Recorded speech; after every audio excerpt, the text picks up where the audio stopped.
चलिए शुरू करते हैं बेटा। आज क्लास 9th केमिस्ट्री का दूसरा चैप्टर शुरू करने वाले हैं। पहला चैप्टर मैटर इन सराउंडिंग हमने काफ़ी डिटेल में कवर कर लिया, ठीक है। उसके क्वेश्चंस भी देख लिए कैसा आता है।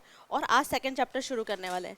चैप्टर का नाम है बेटा is matter around us pure, ठीक है। पहले चैप्टर में भी हमने मैटर के बारे में पढ़ा, इस चैप्टर में भी हम पढ़ेंगे, ठीक है। काफ़ी इजी चैप्टर है, अच्छा चैप्टर है, बहुत आराम से पढ़ना, थोड़ा बड़ा है बट पढ़ने में मज़ा आएगा आपको, ठीक है। चैप्टर का नाम है is matter around us pure. देखो पहले चैप्टर में ना हमने पढ़ा तो सब कुछ जान लिया मैटर के बारे में, उसकी फिजिकल प्रॉपर्टी, वो दिखता कैसा है, कितने टाइप है मैटर के, क्या क्या कैरेक्टरिस्टिक्स हैं, ठीक है, सब कुछ हमने पढ़ लिया था। इस चैप्टर में हम मैटर की केमिकल प्रॉपर्टी के बारे में पढ़ेंगे। कैसे पढ़ेंगे, क्या है केमिकल प्रॉपर्टी, सब आगे डिस्कस करेंगे। लेकिन पहले एक सवाल है जो चैप्टर आपसे कर रहा है, एक सवाल है जो चैप्टर आपसे पूछ रहा है, is matter around us pure. तो पहला सवाल मैं आपसे पूछना चाहूँगी बेटा, मेरा पहला सवाल है इज मैटर, जो मैंने ऊपर लिखा है अराउंड अस प्योर, इसका जवाब मेरे बच्चे देंगे। क्या हमारे अगल बगल जो मैटर है वो प्योर है? जवाब सोचो, ठीक है।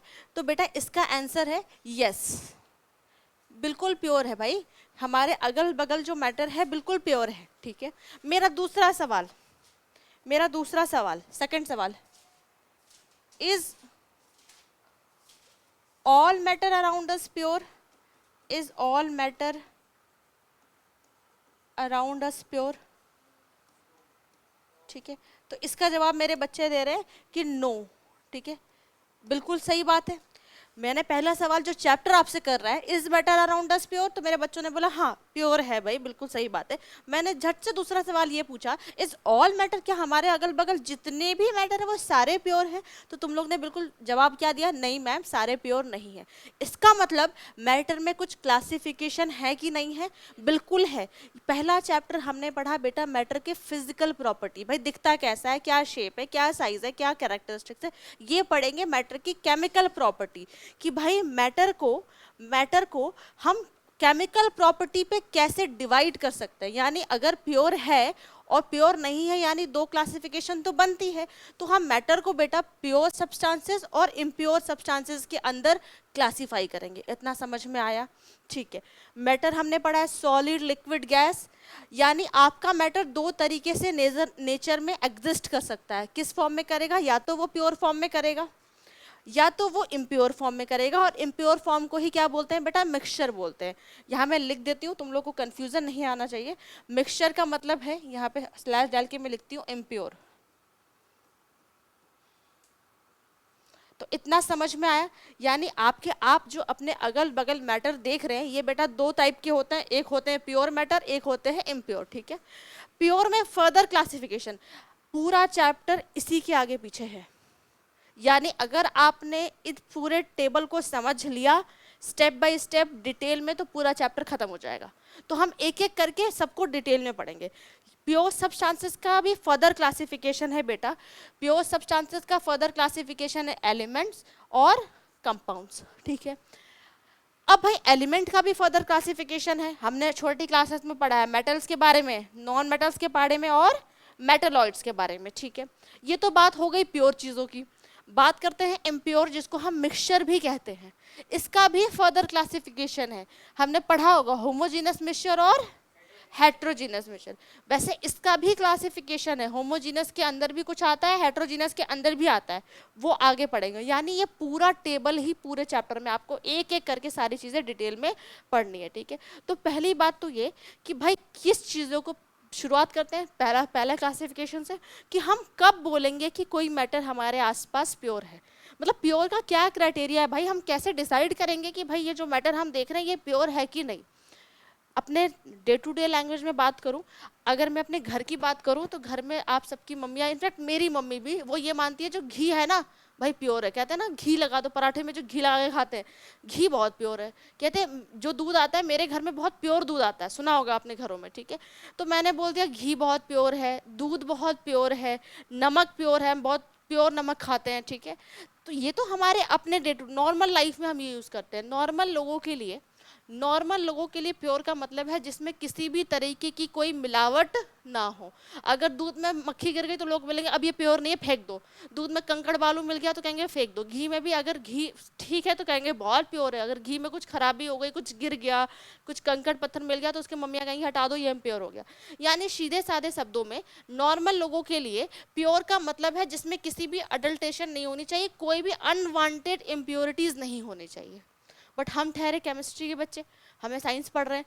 अब साइंस में प्योर का क्या मतलब है? साइंस के लैंग्वेज में बेटा हम किसी मैटर को प्योर तब बोलेंगे, हम किसी मैटर को प्योर तब बोलेंगे जब वो सिर्फ एक चीज से मिलकर बना होगा। देखेंगे, a pure substance one which is made up of only one kind of particle, यानी वो सिर्फ एक चीज से मिलकर बना होगा तो ही हम उसको प्योर बोलेंगे। एग्जाम्पल से समझते हैं, कंफ्यूजन नहीं। गोल्ड, सोना, ठीक है।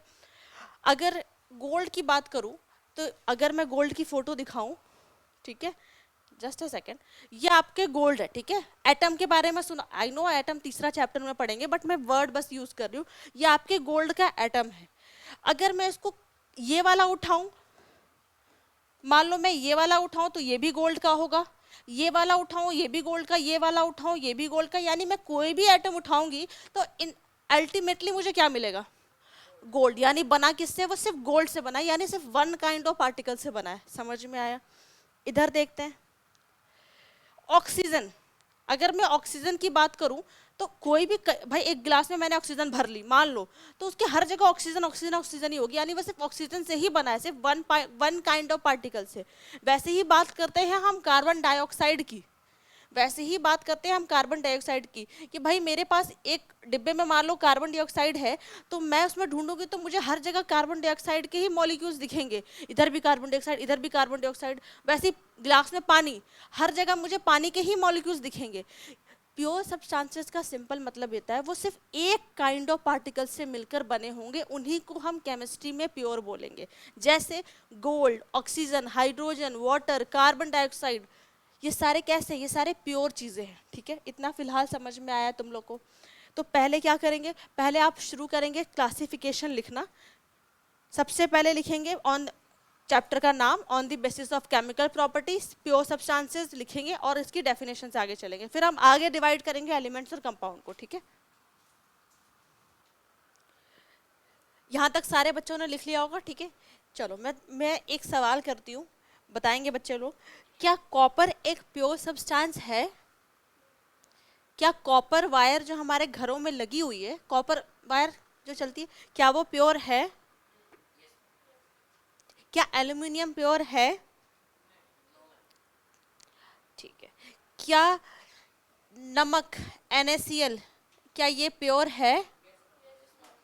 कॉपर सल्फेट CuSO4 क्या ये प्योर है? ठीक है। तो तुम लोग ने कॉपर को क्यों इम्प्योर बताया? कॉपर का फॉर्मूला बताएंगे बच्चे? Cu। एल्युमिनियम भी पूछा मैंने आपसे, क्या ये दोनों प्योर नहीं है? मेरी बात ध्यान से सुनेंगे, मेटलॉइड के बारे में नहीं जाएंगे अभी। मेरा सिंपल था, मैंने प्योर में क्या पढ़ाया, वो सारी चीजें जो सिर्फ एक वन काइंड ऑफ पार्टिकल से बनी होंगी। अगर मैं कॉपर में ढूंढूं तो कॉपर में क्या मुझे ये प्लेटिनियम मिलेगा? नहीं मिलेगा ना। अगर मेरे पास कॉपर की वायर होगी तो क्या उसमें से धीरे से प्लेटिनियम बोलेगा कि नहीं मैं भी हूं, मैं भी छुप के बैठा था? ऐसा तो नहीं होगा। तो कॉपर का वायर यानी वो बनी सिर्फ किससे है भाई? कॉपर से। यानी कॉपर एक प्योर है, प्योर सब्सटेंस है, प्योर मैटर है। एल्यूमिनियम, अगर मैं बात करूं एल्यूमिनियम का, तो क्या उसमें का जिंक मिल जाएगा एल्यूमिनियम के अंदर? नहीं भाई, एल्यूमिनियम की बात कर रही हूँ तो वो बना किससे? सिर्फ एल्यूमिनियम से, वो भी प्योर है। बात करते हैं NaCl की, भाई ये भी बना किससे है? NaCl अगर आप डिब्बे में रखो तो उसमें हर जगह NaCl ही दिखेंगे आपको। कॉपर सल्फेट, अब ये दोनों कैसे प्योर है मैं आगे बताऊंगी। देखो इसमें थोड़ा सा डाउट आता होगा, मैम Na भी है Cl भी है, ये तो इजी आप समझ गए। अगर सिर्फ एक चीज से वन काइंड ऑफ पार्टिकल से मिलके बने हो तो वो प्योर सब्सटेंस है। क्लियर? अब आगे चलते हैं, जो थोड़ा तुम लोग को डाउट आ रहा है ना, ठीक है। पहले तो प्योर सब्सटेंसेस के थोड़े कैरेक्टरिस्टिक्स देख लो, ठीक है। क्या होता है? A pure substance is homogeneous is nature. देखो मैंने अभी होमोजीनियस नहीं पढ़ा है, आप लोगों ने देखा वो मिक्सचर में लिखा हुआ था। तो होमोजीनियस का अभी फिलहाल के लिए मतलब समझ लो यूनिफॉर्म, मतलब सेम होगा, जैसे बात करूँ एक एग्जांपल, गोल्ड की बात करूँ, वो हर जगह यूनिफॉर्म है कि नहीं? हर जगह गोल्ड है, तो प्योर सब्सटेंस कैसा होगा? यूनिफॉर्म होगा, सेम होगा। अब pure substance has defined set of properties, इसको समझना। जैसे गोल्ड का, मैं गोल्ड का ही एग्जांपल से समझा रही हूँ, इजी है समझना। गोल्ड के लोग बैंगल बनाते हैं, गोल्ड का लोग नेकलेस बनाते हैं, गोल्ड का लोग रिंग बनाते हैं। मैंने अलग अलग चीज बना दी, तो क्या गोल्ड की प्रॉपर्टी बदल गई? बैंगल बनाया तो कुछ और हो गई, नेकलेस बनाया तो कुछ और हो गई, रिंग बनाया तो कुछ और हो गई, नहीं बदली ना। यानी प्रॉपर्टी हमेशा सेम रहेगी इसकी, उसकी प्रॉपर्टी फिक्स है। कॉपर का वायर बना लो, लोग एल्यूमिनियम एल्यूमिनियम का यूज होता है ब्रिज वगैरह बनाने में, ठीक है। लोग उसकी मिठाई पे एल्युमिनियम की वो करते हैं, वो जो लगती है ना मिठाई पे, उसकी पतली शीट लगती है मिठाइयों पे, तो क्या उसकी प्रॉपर्टी बदल गई?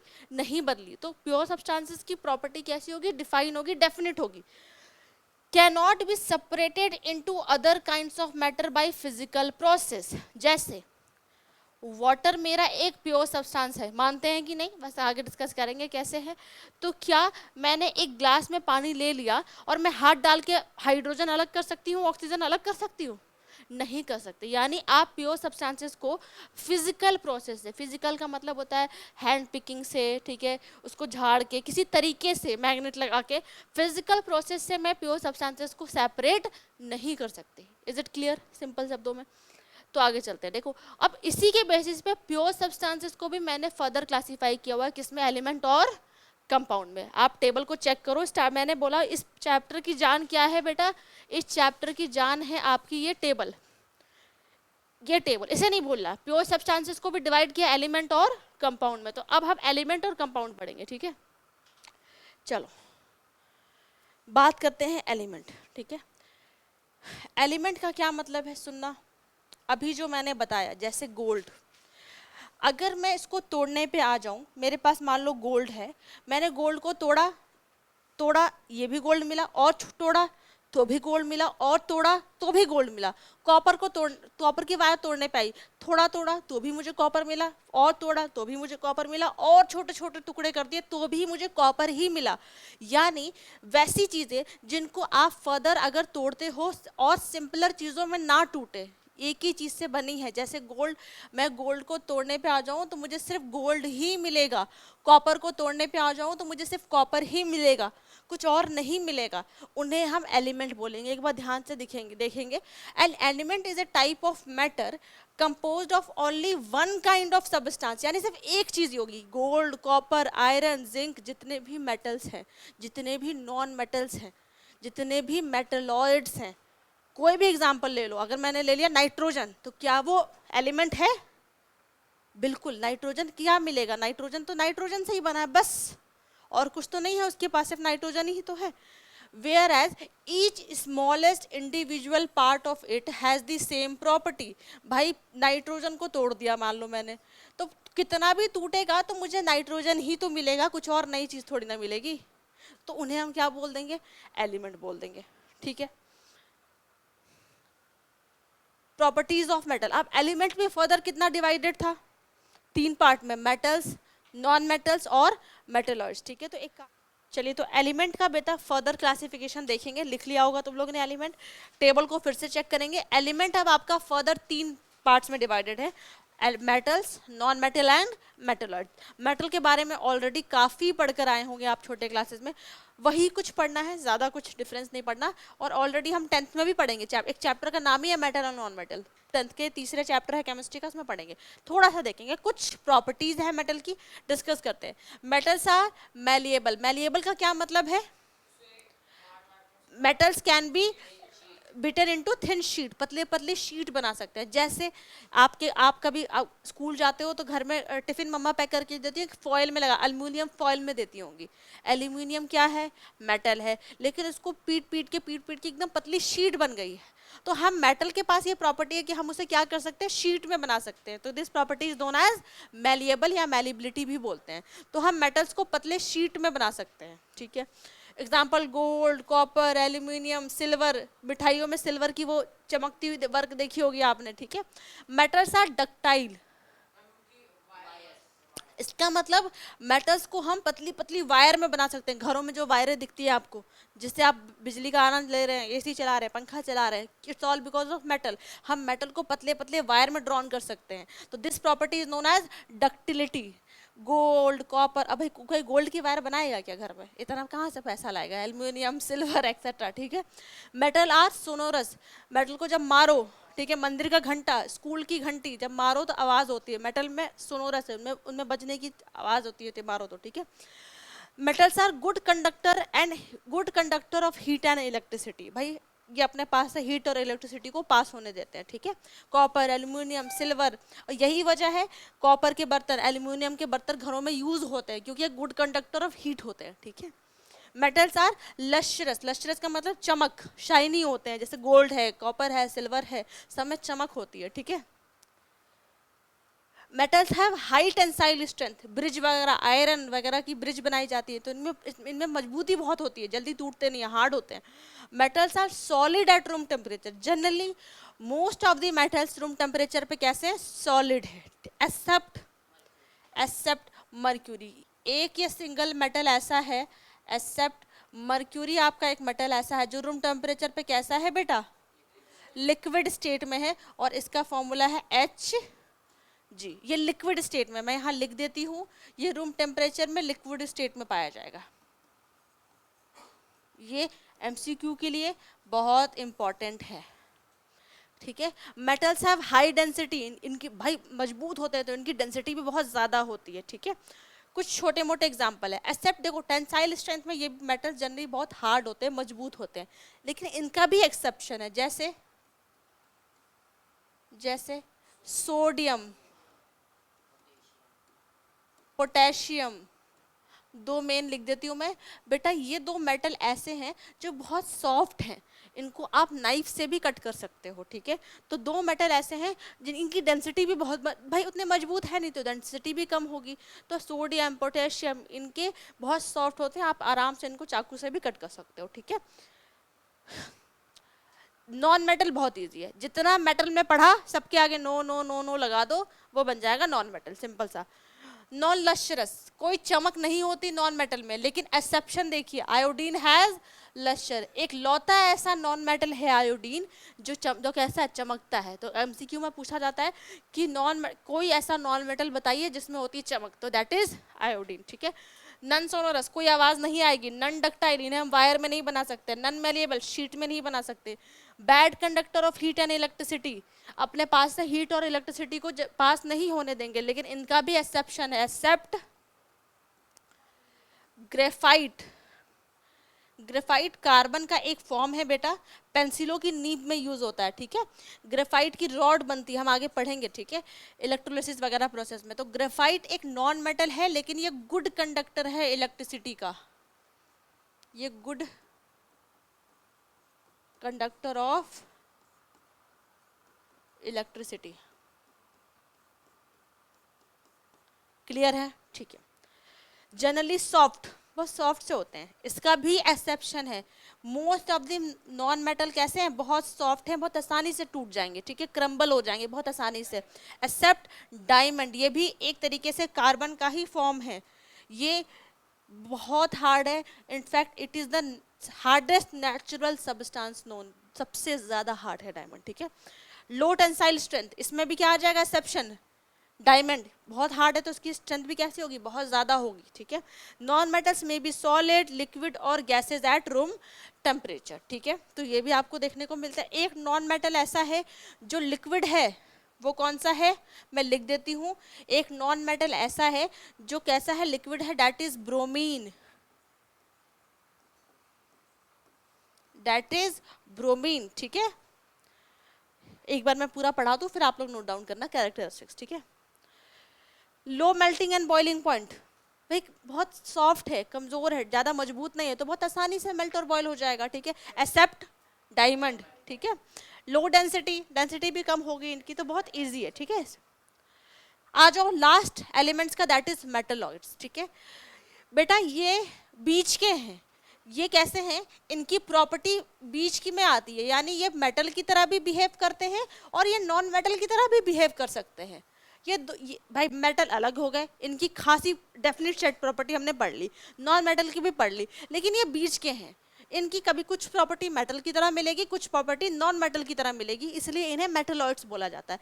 इंपॉर्टेंट है आपको लिए एग्जाम्पल एमसीक्यू में, जैसे boron, silicon, germanium, arsenic, tellurium, ये सब भी एग्जाम्पल हैं, बट एक दो एग्जाम्पल आपको याद होने चाहिए।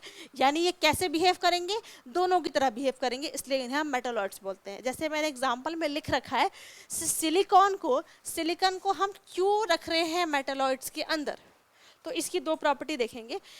है तो ये कैसा मेटलॉइड है, good conductor like metal, metal की तरह ये गुड कंडक्टर है, यानी मेटल की तरह प्रॉपर्टी शो कर रहा है, but has low melting point like non metal, लेकिन नॉन मेटल की तरह इसकी मेल्टिंग पॉइंट कम है। तो ये दोनों की तरह प्रॉपर्टी शो कर रहा है, इसलिए किसके अंदर आ रहा है, आपके मेटलॉइड्स के अंदर आ रहा है। ठीक है,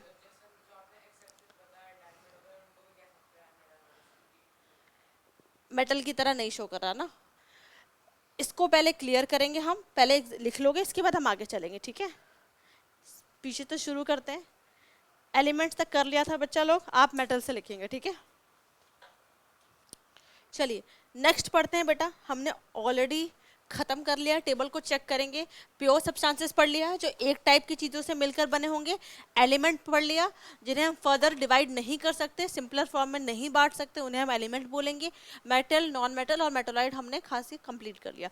आ जाते हैं नेक्स्ट डिवीजन जो हमें पढ़नी है, दैट इज कंपाउंड। ठीक है, पहले समझते हैं, बहुत आराम से समझेंगे। मैंने एग्जाम्पल में आप लोग को लिख रखा है बेटा, एक वाटर का फोटो लगाइए, देखेंगे H2O। ठीक है, वाटर है आपका, किन दो चीजों से मिलकर बना है, किन दो एलिमेंट से मिलकर बना है, ध्यान से सुनेंगे मैं जो वर्ड यूज कर रही हूँ। वाटर किन दो एलिमेंट से मिलकर बना है, जरा बताएंगे तो। आपका बना है हाइड्रोजन, ऑक्सीजन। ठीक है, यानी अगर मैं वाटर को डिवाइड करूं, अगर मैं वाटर को तोड़ूं, तो मुझे हाइड्रोजन मिलेगा और ऑक्सीजन मिलेगा। यानी ये एलिमेंट तो है नहीं, क्योंकि मुझे एक तरीके की चीज़ें तो नहीं मिल रही। तो जब मुझे एक तरीके की चीज़ें नहीं मिलेगी, जिन्हें हम अगर फर्दर डिवाइड करेंगे तो दो या दो से ज़्यादा एलिमेंट मिलेंगे, तो उन्हें हम कंपाउंड बोलते हैं। ठीक है, तो वाटर क्या है, मेरा एक कंपाउंड है। जैसे और एग्जाम्पल से बताऊं, CO2, अगर मैं CO2 को डिवाइड करूंगी तो किन दो एलिमेंट से मिलके बना है बेटा, कार्बन और ऑक्सीजन। ठीक है, कार्बन और ऑक्सीजन। मेरे ख्याल से तुम लोग को चीजें क्लियर हो रही होंगी। चलो, तो पहले तो डेफिनेशन पढ़ते हैं। डेफिनेशन में ही तीन चार प्रॉपर्टी छुपी हुई है, तो आराम से समझेंगे। कह रहा है a compound is a substance made up of 2 और मोर एलिमेंट। Is it clear? दो या दो से ज्यादा भी बन सकते हैं। दो से ज्यादा का एग्जांपल बता दूं, दो से ज्यादा का एग्जांपल देखेंगे। कॉपर सल्फेट किन तीन चीजों से मिलके बना है, कॉपर, सल्फर और ऑक्सीजन, यानी तीन एलिमेंट से मिलके बना हुआ है। तुम लोग को चीजें समझ में आ रही हैं? तो ये क्या है, मेरा एक कंपाउंड है। क्लियर है?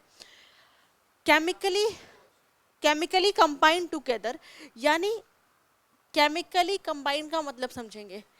केमिकली कंबाइंड का मतलब होता है बेटा कि जब कोई चीज मिल रही है, जैसे वाटर बन रहा है, तो ऐसा नहीं कि वाटर उठा, यहाँ से हाइड्रोजन उठाया, यहाँ से ऑक्सीजन उठाया, जोड़ दिया। इनके बीच में प्रॉपर रिएक्शन हुई होगी, प्रॉपर कुछ केमिकल रिएक्शन हुई होगी, तभी वो केमिकली जुड़े हुए हैं। केमिकली का मतलब होता है रिएक्शंस के थ्रू जुड़े हुए हैं, केमिकल रिएक्शन हुई होगी। तो कंपाउंड कैसे बनेंगे, जब दो एलिमेंट या दो से ज्यादा एलिमेंट के बीच कुछ रिएक्शन होगी। ठीक है, in a fixed proportion by mass, इस वर्ड को समझना है। In a fixed proportion by mass, इसको समझाती हूँ। ठीक है, इसको समझाती हूँ। इधर देखेंगे, मैं थोड़ा सा इरेज कर रही हूँ बच्चों, ताकि मैं आपको वाटर के एग्जाम्पल से ही समझाती हूँ। ध्यान से देखेंगे, कुछ चीज़ें आपको थोड़ी सी अभी समझनी पड़ेगी, या मेरी बात मानेंगे। अभी हम तीसरा चैप्टर जब पढ़ेंगे तो ऑलरेडी आपको क्लियर होगी, बट अभी जो बता रही हूँ बस सुनना उसको। वन हाइड्रोजन का जो बेटा मास होता है ना, mass of one hydrogen is 1 AMU। What is AMU, ये हम बाद में डिस्कस करेंगे, एटॉमिक मास यूनिट, ये तीसरे चैप्टर का पार्ट है। लेकिन एक हाइड्रोजन का मास कितना है, अगर मैं बात करूँ ना, एक हाइड्रोजन को नापूं तो उसका मास है 1। तो यहाँ कितने हाइड्रोजन है बेटा, तो मैं क्या 2 लिख सकती हूँ। आ जाओ नेक्स्ट, एक ऑक्सीजन का मास है बेटा एक ऑक्सीजन एलिमेंट का मास जो है दैट इज 16 AMU।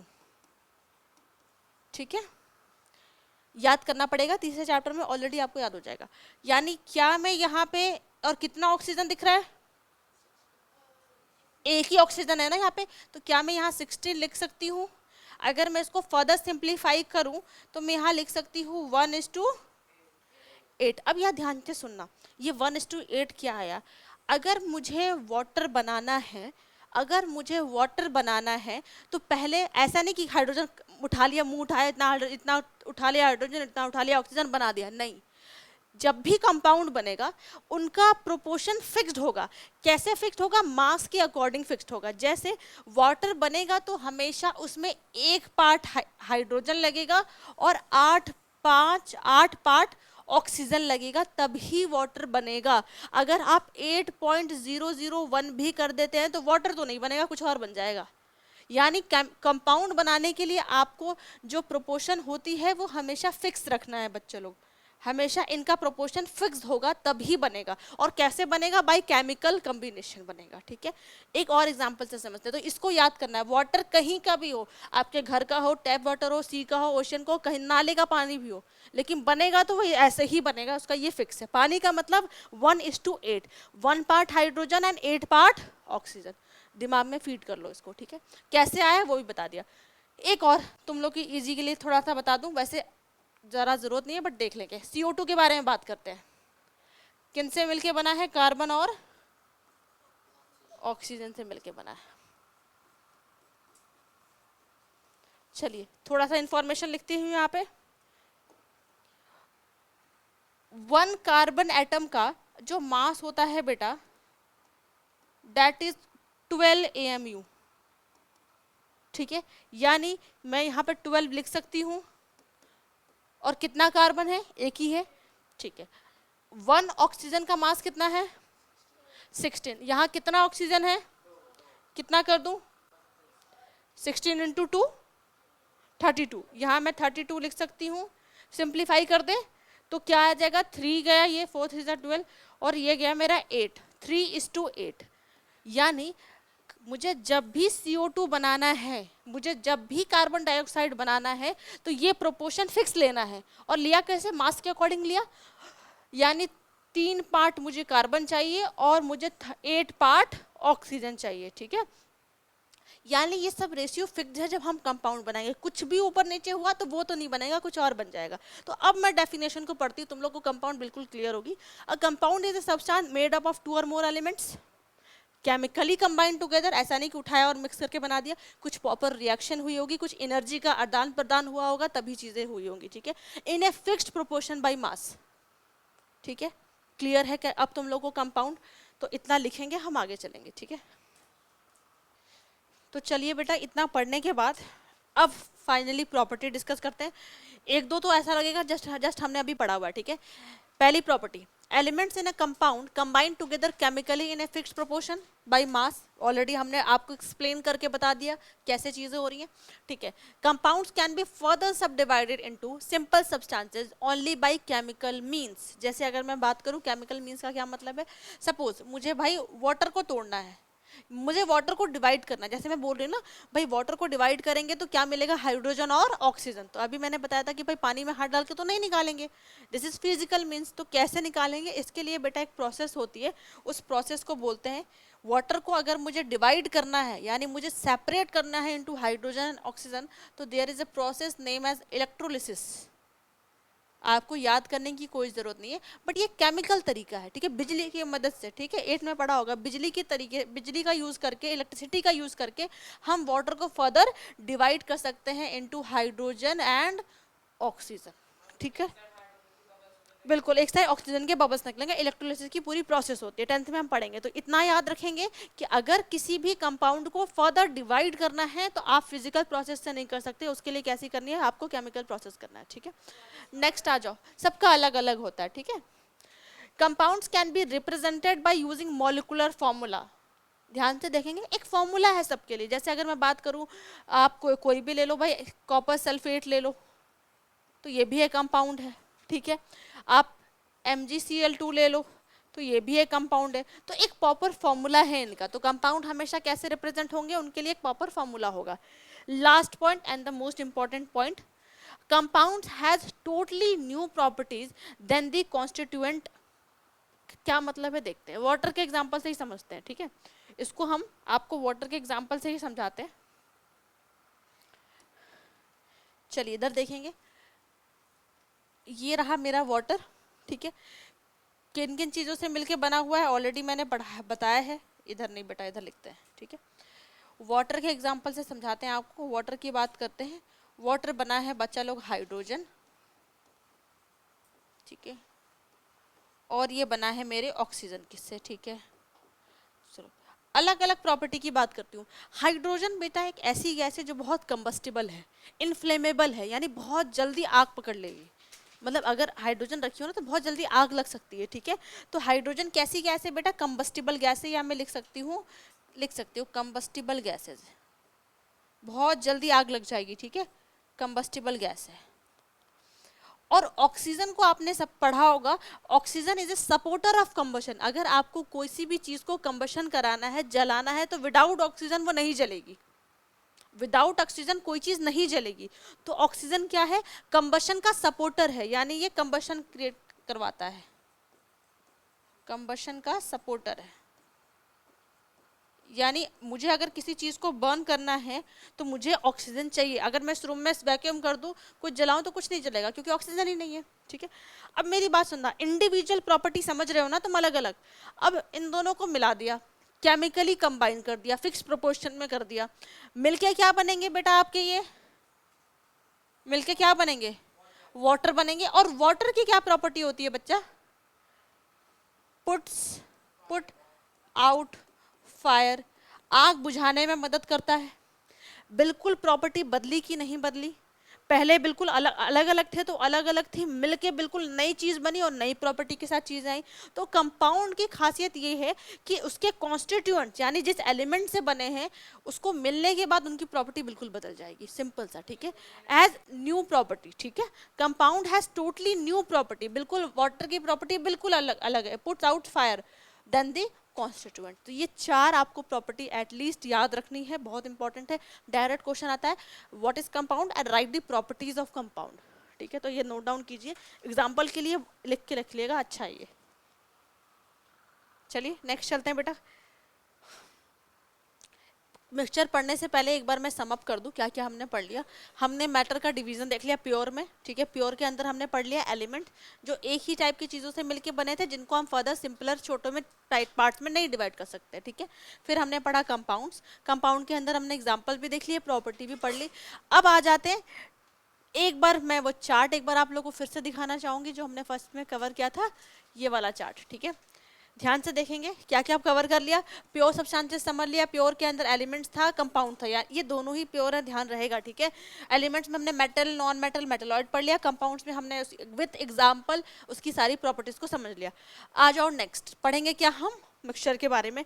यानी अब हमें पढ़ना है इम्प्योर चीज़ों के बारे में, अब हमें पढ़ना है बच्चा लोग इम्प्योर चीज़ों के बारे में। चलिए मिक्सचर की बात करते हैं, ठीक है। कभी नमकीन खाया घर में, जो जो नमकीन शाम के टाइम में स्नैक्स में यूज़ होता है, वो नवरत्न खाया हो या बहुत सारे नमकीन आते हैं, कभी आपने देखा होगा। तो कैसे होती है, क्या उसमें कभी हरी मटर होती है, मूंगफली होती है, कभी कुछ और लंबी लंबी होती है, किशमिश होती है, अलग अलग चीज़ देखिए बहुत चीज़ें होती है। तो क्या कोई फिक्स प्रोपोर्शन है उनका कि भाई 4 किशमिश ही, 4 से ज़्यादा अगर पड़ गई तो नहीं बनेगा? क्या आप गिन सकते हो कि नहीं 8 मूंगफली है इसके अंदर? उनके अंदर कोई फिक्स प्रोपोर्शन नहीं है, वो बस एक प्लेट में वो बस पड़े हुए हैं एक साथ। ध्यान से समझना, इन केस ऑफ मिक्सचर चीज़ें बस एक दूसरे से पड़ी हुई हैं, कोई केमिकल कॉम्बिनेशन नहीं हुआ, कोई रिएक्शन नहीं हुआ, बस मिक्स है एक दूसरे में, कोई फिक्स प्रोपोर्शन नहीं है कि इतना ही होगा, जैसे कंपाउंड में हमने पढ़ा था, ठीक है। तो मिक्सचर क्या होते हैं जिनका कोई फिक्स्ड कॉम्पोजिशन नहीं है, कोई फिक्स प्रोपोर्शन नहीं है कि वे उतने ही पड़ेंगे, ठीक है। प्लस इनके बीच कोई केमिकल कॉम्बिनेशन नहीं हुआ होगा। जैसे जैसे कुछ एग्जाम्पल से समझते हैं। सबसे बेस्ट एग्जाम्पल चाय, ठीक है, सबने सुनी होगी। क्या क्या होता है चाय में भाई? अगर मैं चाय की बात बताऊं, ठीक है, क्या क्या होता है, तुम लोगों को तो बनाने भी नहीं आता होगा, चलो नहीं आज, अरे बहुत बढ़िया, बहुत नहीं, आजकल बच्चे तेज हो गए। लड़कों में किसको किसको आता है? अर्जुन मेरा समझदार बच्चा है, ईशान को भी आता है, नहीं कुछ। और तुम लोग यार सिर्फ मतलब क्या कर रहे हो यार, चाय वाय सीख लो बनाना, ठीक है। चले नॉर्मल्स की बात करते हैं, ठीक है। चाय को चाय से समझते हैं। चाय में क्या दूध है, ठीक है, चाय पत्ती है, इलायची है, अदरक है, इतनी सारी चीज, कोई फिक्स्ड उनके बीच कोई कोई केमिकल रिएक्शन नहीं हुई, उनका कोई फिक्स्ड प्रोपोर्शन नहीं है कि भाई इतनी चीनी गिन के डालनी है कि 4 चीनी के क्रिस्टल ही जाने चाहिए, ऐसा कोई फिक्स्ड उनका प्रोपोर्शन नहीं है, ठीक है। ये फिक्स भाई वैसा केमिकल कॉम्बिनेशन की तरह नहीं 8.01 भी गया तो चीजें नहीं बनेंगी, जैसे एक फिक्स प्रोपोर्शन बाय मास हमने कुछ नहीं किया मिक्सचर में, ठीक है। तो मिक्सचर क्या, a mixture is a substance which consist of 2 और मोर एलिमेंट, सेम वैसा ही बहुत सारी चीजें हो सकती हैं भाई, उसके अंदर भी बहुत सारी चीजें हो सकती हैं, और compounds not chemically combined together, उनके बीच कोई रिएक्शन नहीं हुई, बस वो एक दूसरे के साथ पड़े हुए हैं सिंपली। एयर की बात करती हूँ, एयर में बहुत सारी गैसेस हैं बेटा, ना हाइड्रोजन, नाइट्रोजन, ऑक्सीजन, वो बस पड़ी हुई है एक साथ, एयर में अवेलेबल है, उनके बीच कोई रिएक्शन नहीं हो रही, ऐसा नहीं कि फिक्स प्रोपोर्शन है इसका इतना प्रोपोर्शन बाई मास वो उतना ही प्रेजेंट है, ऐसा कुछ नहीं हो रहा, ठीक है। तो मिक्सचर के बारे में आपको इतनी चीजें पहले पता होनी चाहिए। आ जाओ नेक्स्ट पढ़ते हैं। Properties of mixture, the mixture can be separated into its component by physical process. Simple सी बात करूं, खूब सारी हरी सब्जियां काट लो, बैगन भी काट लो, लौकी भी काट लो, आलू भी काट लो, मटर भी रख लो, गाजर भी रख लो, शिमला मिर्च भी रख लो, सबको मिक्स करके रख दो, क्या वो मिक्सचर है? बिल्कुल मिक्सचर है, ठीक है। 2 या 2 से ज़्यादा चीज़ें मिक्स हुई पड़ी है, क्या उनके बीच में कोई केमिकल कॉम्बिनेशन हुआ, कोई रिएक्शन नहीं हुआ, क्या गिन के रखा था कि 2 शिमला मिर्च ही होना चाहिए, ऐसा कुछ नहीं था, हमने कट किया मिक्स करके रख लिया। अब मैं बोलूँ कि भाई गाजर सेपरेट कर दो, क्या आप बाय फिजिकल प्रोसेस गाजर को निकाल के सेपरेट कर सकते हैं? मैंने बोला गोभी या आलू निकाल के सेपरेट कर दो, यानी मिक्सचर को हम सिंपल फिजिकल प्रोसेस से सेपरेट कर सकते हैं। क्या कंपाउंड में ऐसा कर सकते थे कि पानी निकाल के रख दिया, कार्बन डाइऑक्साइड कार्बन निकाल के रख दिया, ऐसा नहीं था। तो मिक्सचर को हम सिंपल फिजिकल प्रोसेस से अलग कर सकते हैं, ठीक है। The constituents of a mixture retain their original property, कोई नई चीज तो नहीं बनी ना। अब ये मान लो भाई तुमने सब्जियों को मिक्स करके रख दिया तो कोई नई चीज बन गई क्या? ऐसे मिक्स कर दिया तो कोई नई चीज तो नहीं बनी। शिमला मिर्च पहला भी वैसे ही टेस्ट करती थी, अभी भी वैसे ही टेस्ट करेगी, तो इसकी प्रॉपर्टी नहीं बदलेगी। जो कॉन्स्टिट्यूट जैसे केमिकल कंपाउंड्स में क्या हो रहा था, हाइड्रोजन और ऑक्सीजन की अलग प्रॉपर्टी थी, जब मिले तो अलग प्रॉपर्टी बनी। यहाँ ऐसा कुछ नहीं हो रहा, ठीक है। In a mixture the constituents are not in fixed proportion, कोई फिक्स्ड प्रोपोर्शन उनका नहीं है, बस एक दूसरे के साथ पड़े हुए मिक्स है बस, ठीक है। Mixture, what is mixture? Mixture के 2 टाइप हैं बच्चा लोग, मिक्सचर के 2 टाइप हैं, टेबल को देखेंगे। First one is homogeneous and the second one is heterogeneous, ठीक है। एक छोटे से डायग्राम से समझना, थोड़ा सा समझा दो फिर बेटा मैं क्लास ओवर करूंगी, लेकिन पहले इसको ध्यान से देखेंगे। कुछ ग्रीन और पिंक बॉल्स हैं, ठीक है। अगर मैं बोलूं इनको देखो, इनका अलाइनमेंट देखो, ग्रीन पिंक बहुत यूनिफॉर्म अलाइनमेंट है, इवनली डिस्ट्रीब्यूटेड है। सब मेरे वर्ड को सुनना, इवनली डिस्ट्रीब्यूटेड है। इन केस ऑफ होमोजीनस चीजें कैसी हैं बेटा? इवनली डिस्ट्रीब्यूटेड है, बहुत अच्छी तरह डिस्ट्रीब्यूटेड है, ठीक है। अगर मान लो मैं यहाँ कोई बाउंड्री बना दूं, कोई सेपरेट कर दूं, तो क्या आप सेपरेट कर सकते हैं कि ऊपर सिर्फ ग्रीन ही ग्रीन है, नीचे सिर्फ पिंक ही पिंक है? यानी कोई बाउंड्री ऑफ सेपरेशन नहीं है।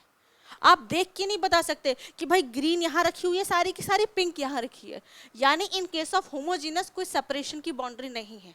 मैं एग्जांपल से भी समझाऊंगी, बट यहाँ देखो, इन अगर मैं यहाँ पे कोई सेपरेशन की बाउंड्री बनाऊं तो आप बिल्कुल बता सकते हैं कि ऊपर सिर्फ ग्रीन वाले सर्कल है, नीचे सिर्फ पिंक वाले सर्कल है। ऐसे को हम बोलते हैं हेट्रोजीनस मिक्सचर, ऐसे को हम बोलते हैं हेट्रोजीनस मिक्सचर। अगर मैं कुछ एग्जांपल से आपको बताऊं होमोजीनस मिक्सचर का, तो सबसे बेस्ट एग्जांपल है चाय। बहुत कुछ चीज़ें पड़ी हुई हैं, मोर देन दूध, पानी, चाय पत्ती, इलायची, अदरक, सब कुछ है, ठीक है उसके अंदर। लेकिन क्या आप सिर्फ देख के नहीं ये रहा अदरक, ये रहा इलायची, देख के बता सकते हो? एक यूनिफॉर्म कॉम्पोजिशन है, इवनली डिस्ट्रीब्यूटेड है, बहुत अच्छे तरीके से मिक्स हो चुकी है, तो वैसे मिक्सचर को क्या बोलेंगे हम? होमोजीनस मिक्सचर को बोलेंगे, ठीक है। बात करते हैं हेट्रोजेनस मिक्सचर की, बात करते हैं हेट्रोजेनस मिक्सचर की। पानी में सैंड डाल दो, पानी में सैंड डाल दो, क्या आप देख के बता सकते हो उस ग्लास में कि ये रहा पानी, ये रहा सैंड? बिल्कुल देखिए, एक विजिबल बाउंड्री है सेपरेशन की, कि ये नीचे सैंड मेरा सेटल डाउन हो गया, ऊपर मेरा पानी है। इधर भी देखेंगे ऑयल इन वाटर, एक विजिबल सेपरेशन दिख रहा है कि नीचे पानी है, ऊपर ऑयल है। लेकिन क्या होमोजीनस में हम बता पा रहे थे? ऐसा नहीं बता पा रहे थे। मडी वाटर देख के बता सकते हो ये पानी है या कीचड़ है। तो चीजें डिस्टिंग्यूज हो रही है यहाँ पे, इवनली डिस्ट्रीब्यूटेड नहीं है, एक बाउंड्री ऑफ सेपरेशन है इन केस ऑफ हेट्रोजीनस। तो इतनी चीजें आज की क्लास के लिए इतना ही। नेक्स्ट हम